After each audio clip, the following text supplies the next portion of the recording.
The work that we did on the medium reduction actually did a lot of the work for us because now we're pretty much down to quarter notes, and I don't want to reduce a whole lot further than that. I'm just going to zap the rest of these kicks out of here while we're at it.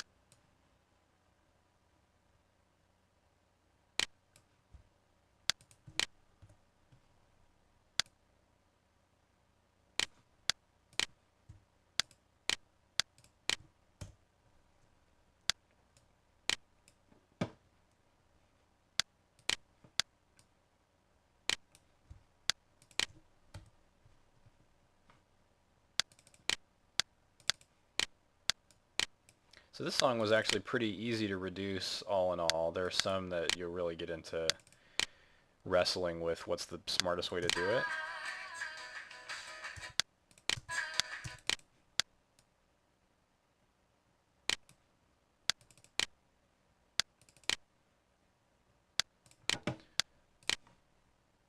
Just gonna isolate the drums real quick and see if I'm doing it right here.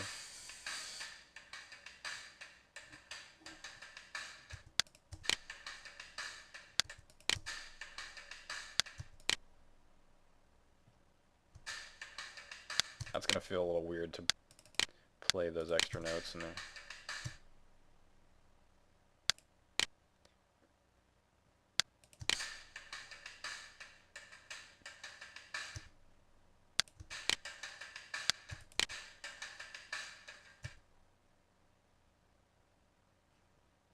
So I think I may have made a mistake on medium by chopping that note. I think I probably should have just chopped that note and let them go down to quarter notes, because I was trying to sort of preserve the feel of that beat, but the problem is when I bring that down to easy and I try to chop off another one, then I'm really kind of losing a big chunk of the pattern.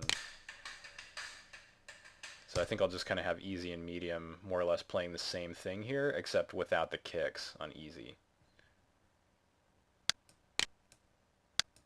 So sometimes that'll happen when you'll get through a whole reduction and then you'll go down to the next level and figure out that there's something about that reduction that you did that when you translate it down and start modifying it for the easier level, it becomes problematic or awkward somehow, and you'll go back and revisit that.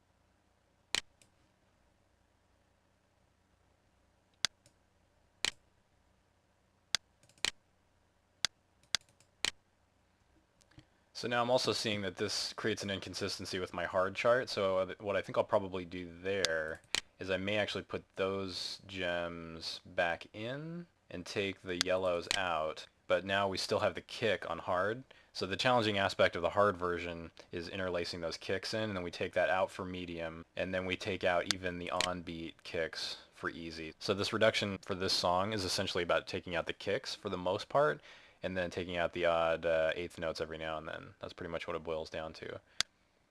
So one last thing I'll mention here are the drum mix events, which I pointed out in one of the previous episodes. I'll just zoom in a little bit here so we can see. And you'll notice there are 4 of them. 1, 2, 3, 4. And those correspond to the 4 difficulty levels. So mix 0 is easy. Mix 1 is medium, mix 2 is hard, and mix 3 is expert. And then you'll notice that right after that it says drums 3, and that means we've got a configuration of our stems where the kick, the snare, and the kit mix are all separated out. And we would be using other versions of these mix events if we had a situation where either all of the drum arrangement was consolidated together in one stem, or maybe only the kick was broken out or something like that. But because we've got separate stems for each of those pieces, we're using drums 3. And then for each of the difficulty levels, if I wanted to, I could go in and add a modifier added right onto the end of it, still inside the square bracket, that says easy no kick. And what that does is it cues the game that for the section where the text event is, and I could put that anywhere in the song, everything that comes after that has no kick gems. And it's not really a factor in this song because I ended up taking all of the kick gems out.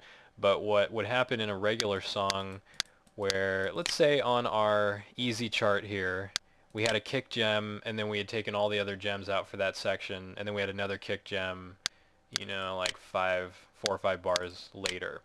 What happens is if you happen to miss that first kick gem, the game is going to want to mute out the kick stem. And so even though in the song you've actually got 1, 2, 3 more kicks, you're not going to hear those because it's muted you out, and it's not going to reintroduce the kick stem until you successfully hit another gem. The problem is the easy player doesn't even get the chance to do that till so much later that it's going to start to sound really weird that you're not hearing any kicks for that whole time just because they missed that one. So what you can do is use that easy no kick mix event and mark off sections of your song where you're essentially telling the game, don't bother, there are no kick gems from here to here or from here to here, or however you want to mark it off, and then it will basically reintroduce the kick stem and let you hear it and not penalize the player for having missed one kick gem a long time ago. So that's something that you just want to pay attention to and remember to do as a last step when you finish authoring your easy part. And if you end up with a situation like that on medium even, or any of the difficulty levels where for whatever reason you've had to filter the kicks way down, you can set those on the other mix events as well, but typically you're doing it on easy. So again, something that's really easy to forget to do, and unless you're doing a good job of testing your drums on easy, you may miss that step. So I just wanted to point that out. So one thing that's not a bad idea to do once you get done with your reductions is obviously save. And then you want to export your MIDI and see if it'll compile in Magma, just see if you can get a successful build out of it. And if you've got any hard rule violations, then Magma will let you know. So with the song loaded up in Magma, as long as I re-exported my latest MIDI, it'll automatically have that, and I can just hit build and see if I get any errors. And it made it all the way through, and now it's actually compiling the song, so no errors, so that's great news. And then at that point, if you want, you can actually send it over to the console and have fun trying out the part that you've authored and try out your different reductions. So thanks for watching.